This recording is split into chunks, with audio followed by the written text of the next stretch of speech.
right, Latin 2. Here we go. Chapter 53, the glossary.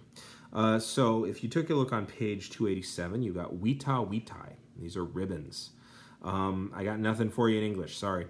Myrtus myrti. This is a feminine of the second because it is the name of a tree, essentially. And the Romans didn't name things like the Greeks did. The Greeks kept much, and you can also say that M-Y-R-T, that's very Greek.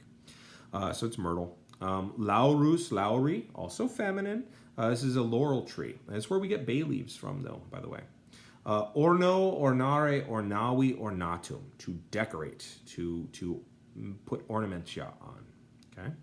Ara, arai means altar. We saw that way back when Mucius burned his hand off. And then when Hannibal swore on a chicken's head.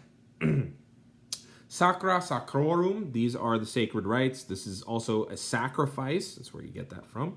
Rite means it was done properly. Okay, and then you see rite. Auspex, auspices, this is the officiating priest. He's called the auspex. Let's see. Oh, by the way, did you notice in the picture who's not there? Because she's still dead. Exta, extorum, these are your innards. This is specifically the entrails that you would read. And the reason you read these is because you give everybody else the meat. It's a good excuse to feed everyone. Dextra, dextrae, this means your right hand. It's dextra because it's feminine, because manus is feminine, right? Ambidextrous. Noa nupta, this is the bride, the new nuptial person, right? Ne laborator,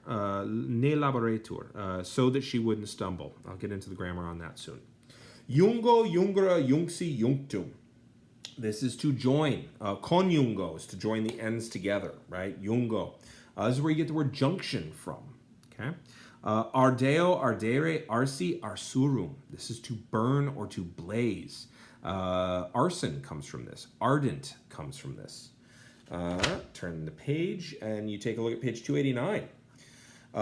Maritus mariti. This means husband, the one who's been married. Okay. Mortifera. This means critically or mortally, as in a wound or illness. Eximius aum. This means outstanding, as in like really noticeable. Carus aum. This means beloved. Okay. Or carissimus aum, which means beloved, most beloved. Funus funeris. This means funeral. Okay. Munus muneris means gamesy. So the plural of that is munera, the games. Funera is the funeral rites. Duxit exequias. She carried out the funeral rites. That's what that means. She led the rites.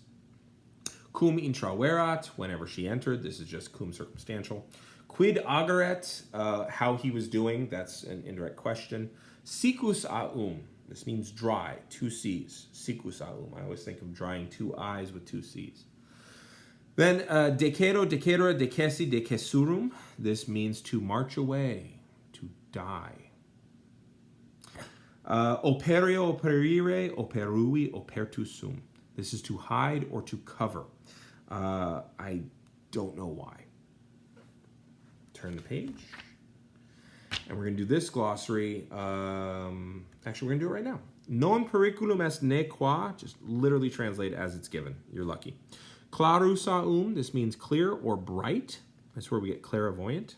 Oceanus, oceani. This is the god, the ocean. Varius, varia, varium. This is varied, right? So multi-hued. Piebald.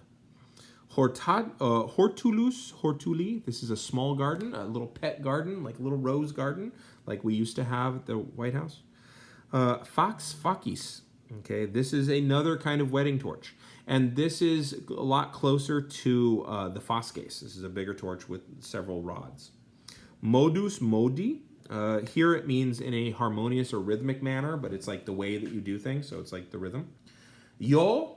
Okay, this is something you shout, yo. Hymen is the god of weddings, and you'd say hymenai or hymen, okay? And if you know your biology, you can kind of see what's happening there. Iners, inertis, this means lazy or inactive. This is where we get inertia or inert from. Concubinus, concubini. This is bridegroom, but it's kind of in a sexual way.